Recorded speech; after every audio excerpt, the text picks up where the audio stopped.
నమస్తే V9 live టీవీకి స్వాగతం. ముందుగా బులెటిన్ల హెడ్లైన్స్.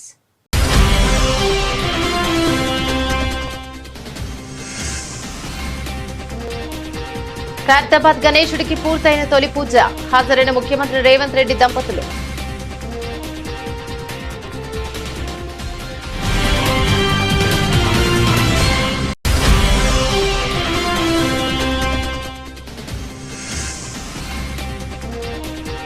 విజయవంతంగా బుడమేరు గండి పూడ్చివేత పనులు పూర్తి. ఏజెన్సీలకు ఆర్మీ తోడవడంతో పూర్తయిన గండ్ల పూడ్చివేత.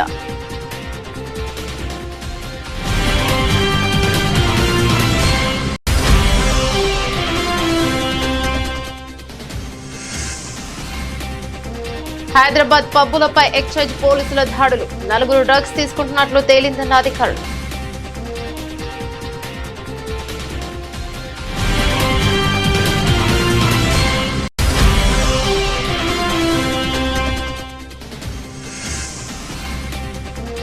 తన వద్ద కూడా ఒక రెడ్ బుక్ ఉందంటున్న టీడీపీ మహిళా నేత. ఎవరిని వదిలిపెట్టే ప్రసక్తే లేదంటూ హెచ్చరికలు.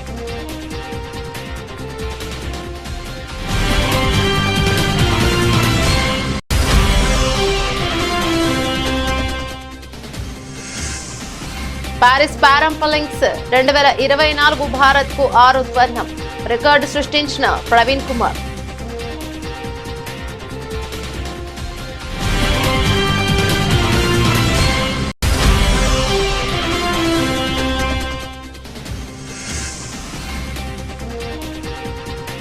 భేర్మన స్టాక్ మార్కెట్లో 1000 పాయింట్లకు పైగా నష్టపోయిన సెన్సెక్స్.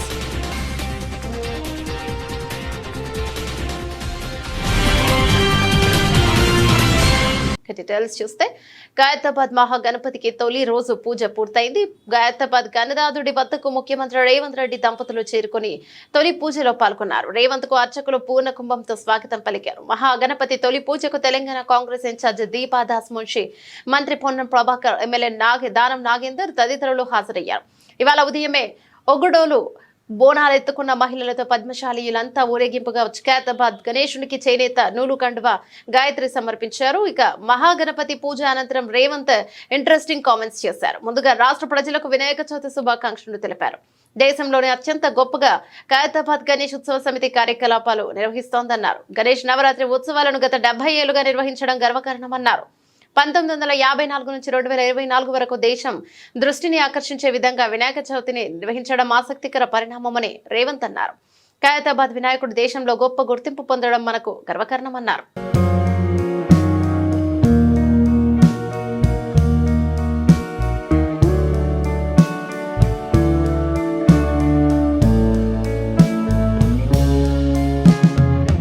వినాయక చవితి సందర్భంగా తెలంగాణ ముఖ్యమంత్రి రేవంత్ రెడ్డి దంపతులు జూబ్లీహిల్స్ లోని తమ నివాసంలో ఘనంగా పూజలు నిర్వహించారు. ఈ కార్యక్రమంలో టీపీసీసీ నూతన అధ్యక్షుడిగా నియమితులైన మహేష్ కుమార్ గౌడ్ దంపతులు కూడా పాల్గొన్నారు. ఈ సందర్భంగా వారికి పండితులు తీర్థ ప్రసాదాలు అందించి వేదాశీర్వచనాలను ఇచ్చారు.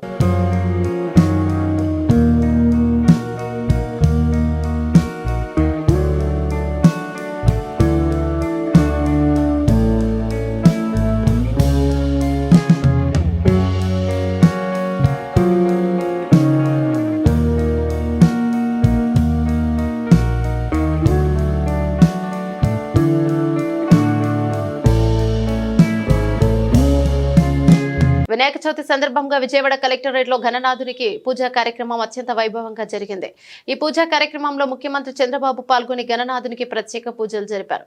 కార్యక్రమంలో మంత్రులు, ఎమ్మెల్యేలు, అధికారులు తదితరులు పాల్గొన్నారు.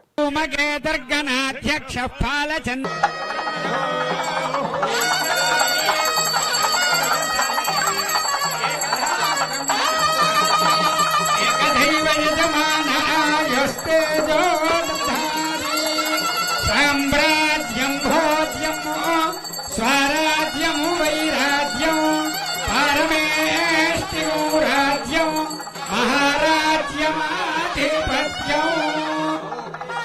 హర హర మహాదేవ హర. జై బోలో గణపతి మహారాజ్ కి.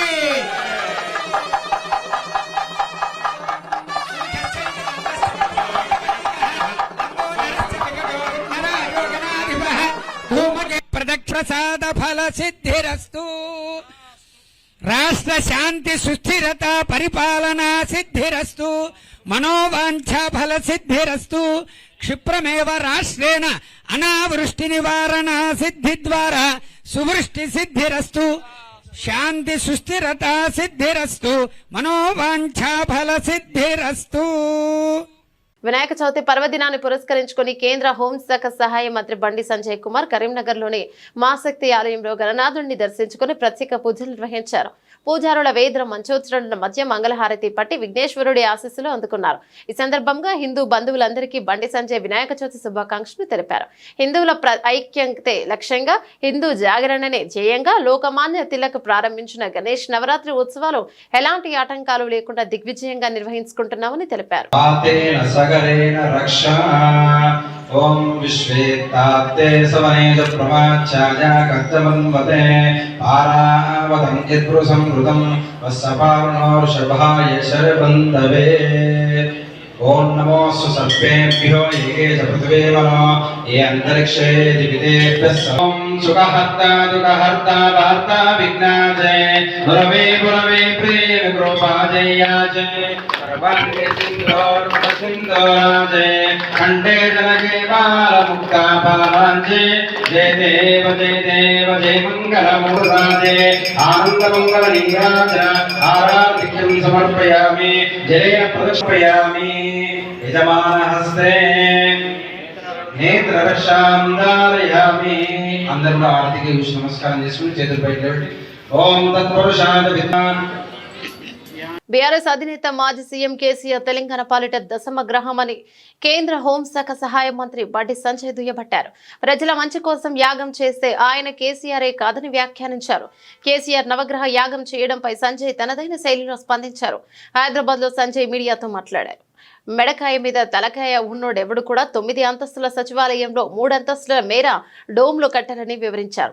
తాము అధికారంలోకి వచ్చాక సచివాలయం పై భాగంలో ఉన్న డోమ్లను బరాబరు కూల్చివేస్తామని పునర్ఘటించారు. రాజకీయంగా కేసీఆర్ కు తెలంగాణ ప్రజలు 10 నెలల క్రితమే నో ఎంట్రీ ప్రకటించారని, ఇక రీ ఎంట్రీ ఎక్కడిదని ప్రశ్నించారు.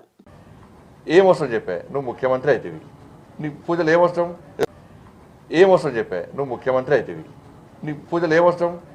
ఈరోజు నేను మొట్టమొదటిసారిగా సచివాలయం కూడా జరిగింది. ఇప్పుడు డూమ్లు కూర్చోకుండా ఏం చేస్తారన్నా, 9 అంతస్తుల బిల్డింగ్ 3 అంతస్తులు డూమ్లే కట్టిపోయాడు. 3 అంతస్తులు డూమ్లే.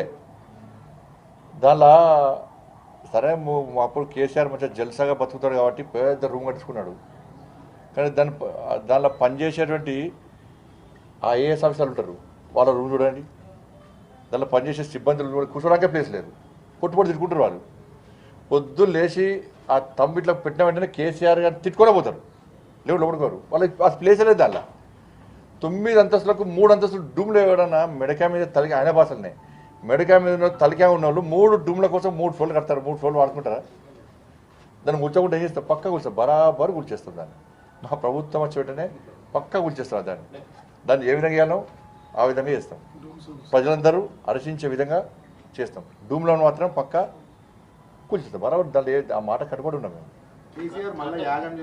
ఈ విపత్కర పరిస్థితిలో రాజకీయాలు విమర్శలు తావివ్వకుండా వరదలు నష్టపోయిన వారికి న్యాయం జరిగేలా పరిహారం అందించాలని ఎంపీ ఈటెల రాజేందర్ అన్నారు. మహబూబాబాద్ జిల్లాలో వరద ముంపు ప్రాంతాలను పరిశీలించిన అనంతరం బీజేపీ కార్యాలయంలో ఏర్పాటు చేసిన మీడియా సమావేశంలో ఎంపీ ఈటెల మాట్లాడుతూ, దొంగలు పడితే కొన్ని వస్తువులు ఉంటాయేమో కానీ వరద వస్తే మాత్రం సర్వస్వం తీసుకుపోయాయని, తక్షణమే ప్రభుత్వం వరద బాధితులకు సాయం అందించాలని డిమాండ్ చేశారు. ఇప్పటికే కేంద్ర వ్యవసాయ శాఖ మంత్రి శివరాజ్ సింగ్ చౌహాన్ పాటు బండి సంజయ్ వరద ప్రాంతాలను పరిశీలించి పరిహారం అందించాలని ఇప్పటికే కేంద్ర హోంశాఖ మంత్రిని కోరమని, రాష్ట్రంలో వరద ముంపు ప్రాంతాల్లో గ్రామాల్లో పంట నష్టం అంచనా ఇంకా వేయలేదని, కూలిన ఇల్లు చనిపోయిన పశు సంపద లెక్క తీయలేదని, రాష్ట్ర ప్రభుత్వం పరిహారం ప్రకటించారు తప్ప ₹1 ఇవ్వలేదని, వెంటనే డబ్బులు అందించాలని తెలిపారు. ఇక్కడ రాజకీయాల కంటే కూడా ఒకరికొకరు విమర్శించుకోడే పని కంటే కూడా ప్రజలకు న్యాయం జరగాలి. కాబట్టి ఇక్కడ ప్రభుత్వాన్ని మేము డిమాండ్ అని కాదు కానీ తక్షణమే స్పందించమని చెప్పి కోరుతున్నాం. కేంద్ర ప్రభుత్వ బృందాలు రావడం, అసెస్ చేయడం, ఇప్పటికే కేంద్ర వ్యవసాయ శాఖ మంత్రి గారు, అదేవిధంగా కేంద్ర మంత్రులు మన రాష్ట్రం నుంచి ఉన్నటువంటి కిషన్ రెడ్డి గారు, బండి సంజయ్ గారు,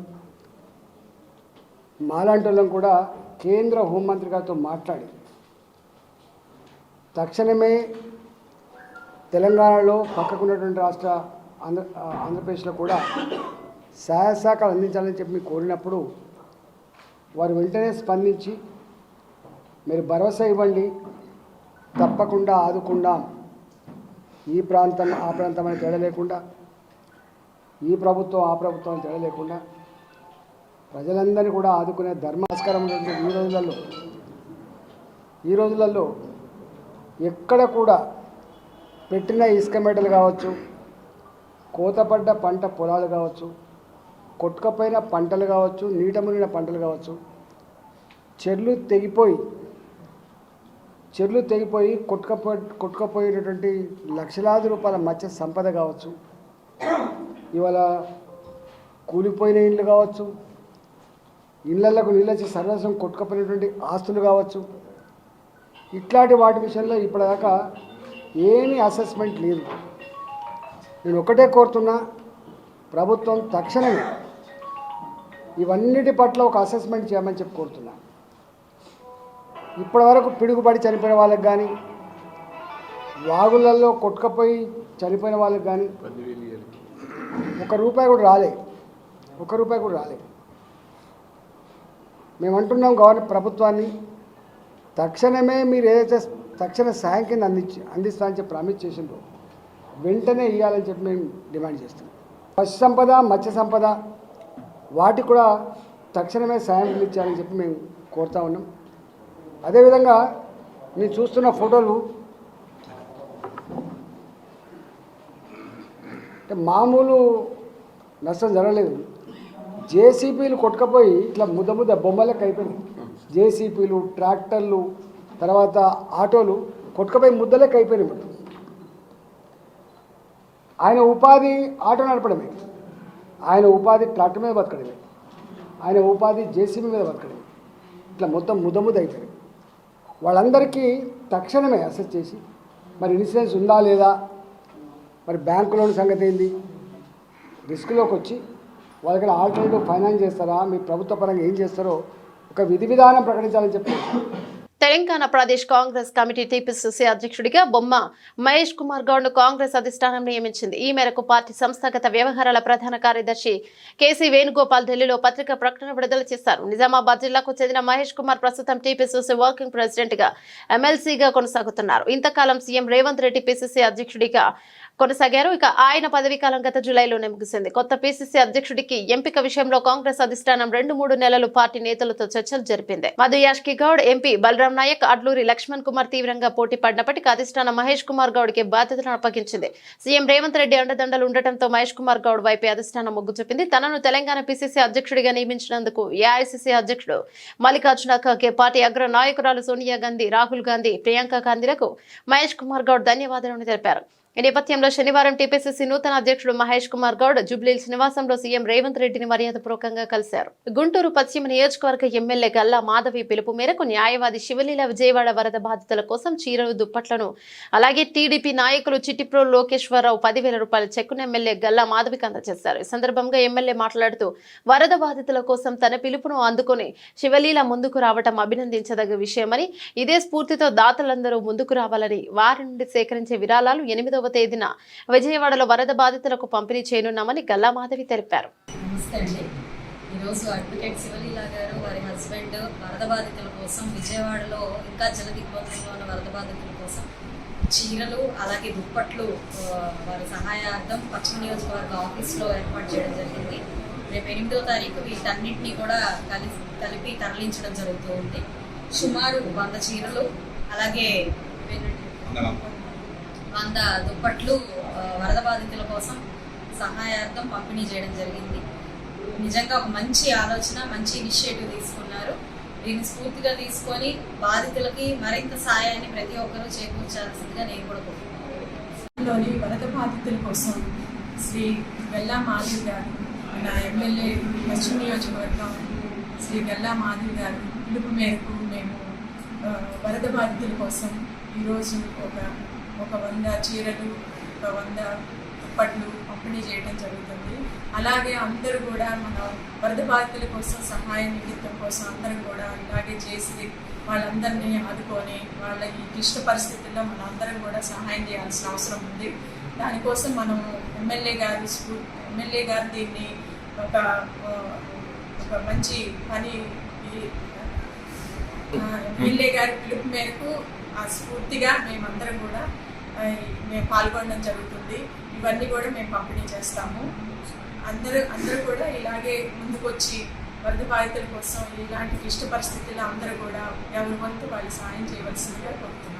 వినాయక చవితి సందర్భంగా సికింద్రాబాద్లోని గణపతి దేవాలయంలో సతీ సమేతంగా మాజీ మంత్రి మేడ్చల్ ఎమ్మెల్యే చామకూర మల్లారెడ్డి స్వామివారిని దర్శనం చేసుకుని ప్రత్యేక పూజలు నిర్వహించడం జరిగింది.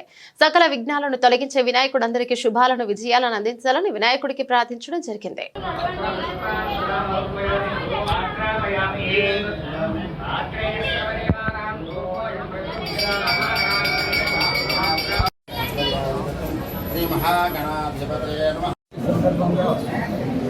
భక్తులందరూ కూడా శుభాకాంక్షలు. ఏ ముక్కు ముక్కినా సంవత్సరాల సంది కూడా అందరికీ కూడా శుభాకాంక్షలు. విజయవాడలో వరదలకు కారణమైన బుడమేరు గండ్లను అధికారులు పూడ్చివేశారు. భారీ వర్షాలకు ప్రవాహం పెరిగి బుడమేరు వాగుకు 3 గండ్లు పడగా విజయవాడను వరద ముంచెత్తింది. రంగంలోకి దిగిన జలవనరుల శాఖ అధికారులు బుడమేరు గండ్లను పూడ్చివేసేందుకు నిరంతరాయంగా శ్రమించారు.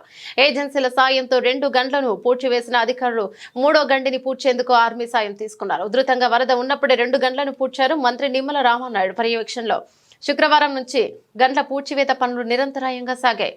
శనివారం మధ్యాహ్నానికి 3వ గండిని కూడా పూడ్చివేయడంతో దిగువ ప్రాంతాలకు వరద నిలిచిపోయింది. కాగా బుడమేరు డైవర్షన్ ఛానల్ కు ఒక్కసారిగా 60,000 క్యూసెక్కుల వరద రావడం వల్లే గండ్లు పడ్డాయని అధికారులు తెలిపారు. ఈ గంటను పూడ్చివేసేందుకు ఏజెన్సీలతో పాటు చెన్నైకి చెందిన 6వ బెటాలియన్, సికింద్రాబాద్ కు చెందిన రెజిమెంటల్ బెటాలియన్ జవాన్లు కృషి చేశారని అధికారులు వివరించారు. బాసర IIITలో పర్మనెంట్ టీచింగ్, నాన్ టీచింగ్ పోస్టులను భర్తీ చేయాలని ఆందోళన చేస్తున్న విద్యార్థుల నిరసన 4వ రోజు కొనసాగింది. అసమర్థ ఇన్ఛార్జ్ వీసీ వెంకటరమణను తక్షణమే తొలగించి యూనివర్సిటీకి నూతన వీసీని నియమించాలని బాసర IIITలో కోట్ల రూపాయల అక్రమాలకు పాల్పడిన వెంకటరమణ మీద విజిలెన్స్ ఎంక్వైరీ ముఖ్యమంత్రి వెంటనే ఆదేశించాలని డిమాండ్ చేశారు. వాస్తవాలు తెలియకుండా వెంకటరమణ అక్రమాలకు వంతపాడుతున్న education principal secretary Burra Venkateshwara మీద ప్రభుత్వం చర్యలు తీసుకోవాలన్నారు.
మంచిర్యాల జిల్లా బెల్లంపల్లి ఎమ్మెల్యే క్యాంపు కార్యాలయంలో వినాయక చవితి వేడుకలు ఘనంగా నిర్వహించారు.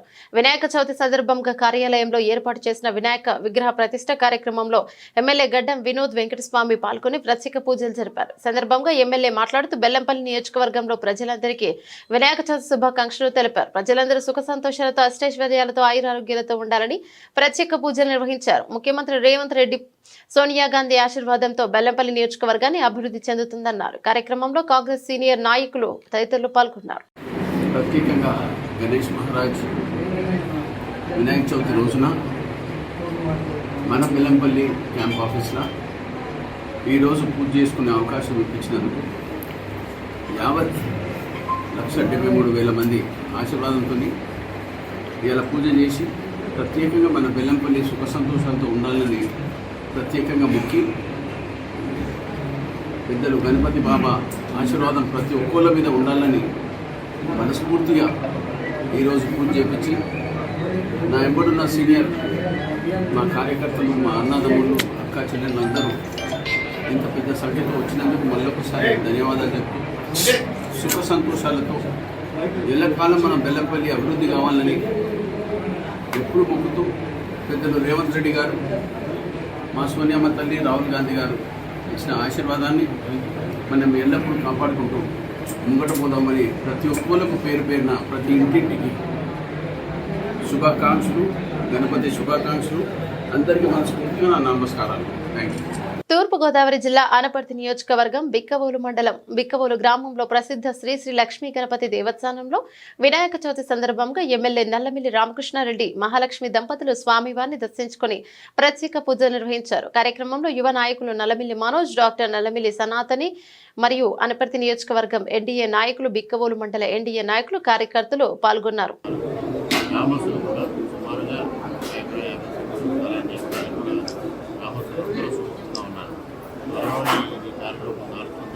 తొందరలోనే ఆలయ నిర్మాణం పూర్తి చేసి ఇక్కడ ఉన్న ఆలయం చాళుక్యుల కాలం నుంచి బిక్కవోలు గ్రామంలో దాదాపు 25 దేవాలయాలు అది ఈ రోజు 4 కుదించుకుపోయింది. ఇక్కడ ఉన్న ఆలయ ప్రాశస్త్యాన్ని, బిక్కవోలు యొక్క ప్రాశస్త్యాన్ని, అదేవిధంగా పక్కనే ఉన్న గొల్లలమావిడ ప్రాశస్త్యాన్ని తెలియజెప్పడం కోసం కేంద్ర ప్రభుత్వం నుంచి కూడా ప్రశాంత్ స్కీమ్ ద్వారా పెద్ద ఎత్తున ప్రోత్సహించారు. ఈ 2 గ్రామాలని కలిపి ఒక టెంపుల్ టూరిజం సెంటర్గా డెవలప్ చేయాలని పెడతా ఉన్నాం.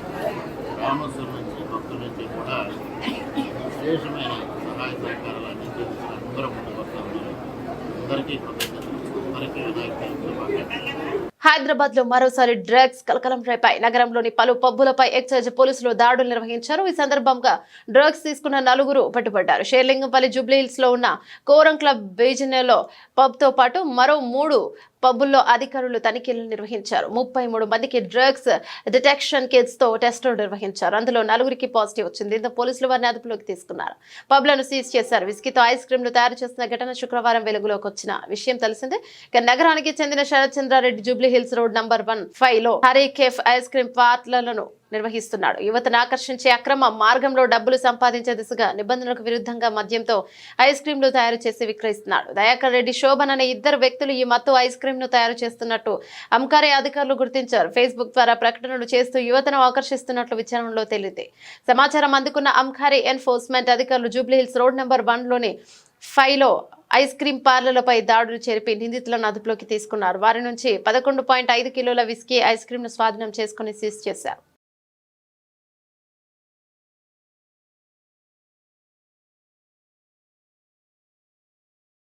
ఏపీ రాజకీయాల్లో గత కొంతకాలంగా రెడ్ బుక్ అంశం హాట్ టాపిక్ గా ఉంది. మంత్రి నారా లోకేష్ రెడ్ బుక్ లో ఎవరెవరి పేర్లు ఉన్నాయనే అంశం కూడా చర్చనీయాంశమైంది. ఇప్పటి వరకు రెడ్ బుక్ అంటే గత వైసీపీ ప్రభుత్వం హయాంలో ఏకపక్షంగా వ్యవహరించి టీడీపీ నేతలను ఇబ్బందులు పెట్టిన అధికారుల పేర్లు లోకేష్ రెడ్ బుక్ లో రాసుకొచ్చినట్టు ప్రచారం జరిగింది. తాజాగా ఆళ్లగడ్డ టీడీపీ ఎమ్మెల్యే మాజీ మంత్రి భూమా అఖిలప్రియ కూడా తన వద్ద రెడ్ బుక్ ఉందని కామెంట్స్ చేయడం తీవ్ర సంచలనమైంది. అఖిలప్రియ మీడియా సమావేశంలో మాట్లాడుతూ తన వద్ద రెడ్ బుక్ ఉందని, ఇందులో 100 మందికి పైగా పేర్లున్నాయన్నారు. ఎవరిని వదిలే ప్రసక్తే లేదని స్పష్టం చేశారు. ఇక రెడ్ బుక్ లో పేర్లు ఉందని అంటే వారిని తాము ఏదో కట్టే పట్టుకుని కొడతానికి కాదని, చంపేస్తానని కాదన్నారు. ఖచ్చితమైన ఆధారాలతో వారిపై చట్టపరమైన చర్యలు తీసుకుంటామని అఖిలప్రియ తెలిపారు. వారు అధికారంలో ఉన్నప్పుడు ఎంతో మంది తప్పుడు కేసులు బనాయించారని, అలాంటి వారిని ఇప్పుడు ఇబ్బందులు తప్పవని హెచ్చరించారు. తాను ఎవరిని ఇబ్బంది పెట్టనని చెప్పినా అని ప్రశ్నించారు. ఇబ్బంది పడతారు, ఎందుకు పడరండి? ఎందుకు పడరు అనుకుంటున్నారు మీరు? నేను ఎవరిని ఇబ్బంది పెట్టదని నేను చెప్పినానా? అధికారంలోకి వస్తే మీ తోలు తీస్తానని చెప్పినా కదా, మరి ఎందుకు తీయను? మంచితనం చూపిస్తారనుకుంటున్నారా? మీ దగ్గర ఎంతమంది మీరు తప్పుడు కేసులు పెట్టలే, మీరు ఎంతమంది జీవితాలతో మీరు ఆడుకోలేదు. మిమ్మల్ని వదిలేస్తారని ఎందుకు అనుకుంటున్నారు మీరు? ఒక్కొక్కరికి లెక్క చెప్తా అని చెప్పినా చెప్పి తీరుతా. నేను ఎవరి మీద నేను ఇది చేయను, నేను అన్ని మంచి పద్ధతిలో పోతాను, నేను చాలా మంచిదాన్ని దయచేసి అనుకోకండి. మీరు తప్పు చేసింటే భయపడండి, తప్పు చేయకపోతే ప్రశాంతంగా ఉండండి. డెఫినెట్ గా నాకు రెడ్ బుక్ ఉంది. రెడ్ బుక్ అంటున్నావు, పెట్టుకున్నా రెడ్ బుక్ నేను కూడా. దాంట్లో మీ పేర్లన్నీ ఉన్నాయి. నా వల్ల నేను ఓపెన్ గా ప్రెస్ ముందర చెప్తున్నా, నా వల్ల 100 మంది లిస్ట్ రాసి పెట్టుకున్నా. ఇంకా 2-3 పాపమని తీసేస్తున్నాను కానీ 100 మంది 100 మంది నా వల్ల ఇబ్బంది పడబోతున్నారు. ఓపెన్ గా చెప్తున్నాను. 100 మంది లిస్టు నా దగ్గర ఉంది. ఆ 100 మందిని ఇబ్బంది పెట్టబోతున్నాను. అంటే ఇబ్బంది పెట్టబోతున్నాను అంటే కట్ట తీసుకొని కొడతానో చంపుతానో అట్లా ఇబ్బంది కాదు. అట్లా భయపడకండి. లీగల్ గా మళ్ళీ చెప్తున్నా, లీగల్ గా మీ మీద యాక్షన్ తీసుకుంటాం. మీరు చేసిన అరాచకాలు బయట పెట్టి ఆధారాలు నిరూపించి మరి మీ మీద కేసులు పెట్టిస్తాను. మిమ్మల్ని వదిలిపెట్టము. ఎందుకంటే ఆలగడ్డ రాజకీయాలు నాశనం లేపింది మీరు కాబట్టి మీకు శిక్ష పడబోతుంది. మీరు జాగ్రత్తగా ఉండండి అని నేనే చెప్తున్నా. పారిస్ పారాలింపిక్స్ 2024 భారత్ పథకాల వేట 9వ రోజు కొనసాగుతుంది. ఇక ఈ క్రమంలోని శుక్రవారం జరిగిన పురుషుల హై జంప్ ఈవెంట్ లో ప్రవీణ్ కుమార్ అద్భుతంగా ప్రదర్శన చేసి బంగారు పథకాన్ని కైవసం చేసుకున్నాడు. ఈ నేపథ్యంలో చరిత్రలో తన 11వ పథకాన్ని సాధించడానికి 2.08 మీటర్ల అద్భుతమైన జంప్ ను నమోదు చేశాడు. ఉత్తరప్రదేశ్ లోని నోయిడాకు చెందిన 21 ఏళ్ల అథ్లెట్ మరియు మరియప్పన్ దంగవేలు తర్వాత పారాలింపిక్స్ లో హై జంప్ ఈవెంట్ లో స్వర్ణం సాధించిన 2వ భారతీయుడిగా నిలిచాడు. అమెరికాకు చెందిన లోసిడెంట్ 2.06 మీటర్ల జంప్ తో రజతం సాధించగా ఉజ్బెకిస్తాన్ కు చెందిన టెముర్నెకిన్ గియాజోవ్ 2.03 మీటర్ల జంపుతో 3వ స్థానంలో నిలిచి కాంస్య పతాకాన్ని కైవసం చేసుకున్నాడు. దేశీయ స్టాక్ మార్కెట్లు కుప్పకూలాయి. రికార్డు స్థాయిలో దూసుకుపోయిన సూచీల ర్యాలీకి భారీ బ్రేక్ పడింది. అంతర్జాతీయ మార్కెట్లు సృష్టించిన అలజడి కారణంగా మదుపరుల అమ్మకాలకు మొగ్గు చూపారు. ఫలితంగా శుక్రవారం సూచీలకు బ్లాక్ డేగా నిలిచింది. నష్టాలు ప్రారంభమైన సూచీలకు సమయం గడుస్తున్న కొద్దీ మరింత ఒత్తిడికి లోనయ్యాయి. అమెరికా ఆర్థిక వ్యవస్థ మరింత బలహీనపడుతున్నట్లు వచ్చిన సంకేతాలకు తోడు ఫెడ్ రిజర్వ్ వడ్డీ రేట్లను తగ్గింపును వాయిదా వేసే అవకాశం ఉన్నట్లు వచ్చిన వార్తలకు మదుపరులపై ఆందోళనకు నెట్టింది.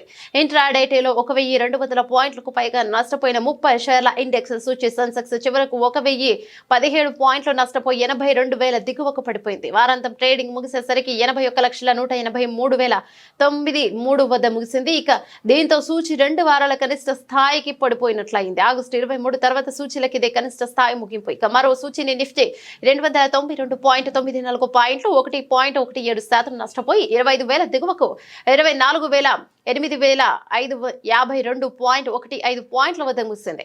బులెటిన్ ముగించే ముందు హెడ్లైన్స్ మరోసారి.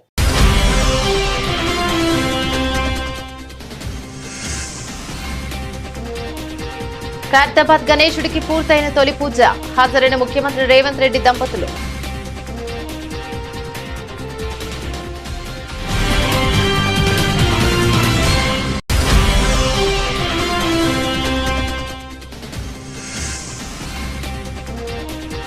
విజయవంతంగా బుడమేరు గండి పూడ్చివేత పనులు పూర్తి. ఏజెన్సీలకు ఆర్మీ తోడవడంతో పూర్తయిన గండ్ల పూడ్చివేత.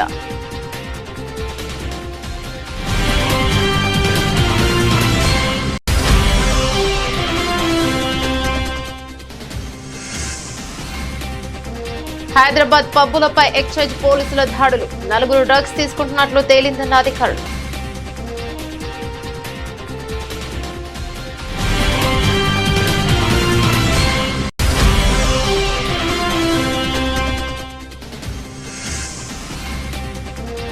తన వద్ద కూడా ఒక రెడ్ బుక్ ఉందంటున్న టీడీపీ మహిళా నేత. ఎవరిని వదిలిపెట్టే ప్రసక్తే లేదంటూ హెచ్చరికలు.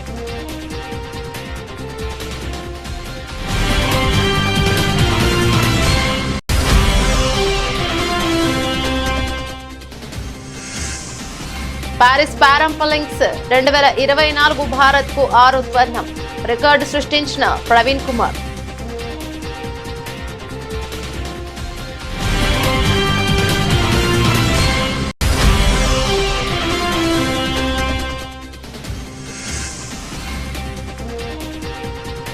ఢేర్మన్న స్టాక్ మార్కెట్లో 1000 పాయింట్లకు పైగా నష్టపోయిన సెన్సెక్స్.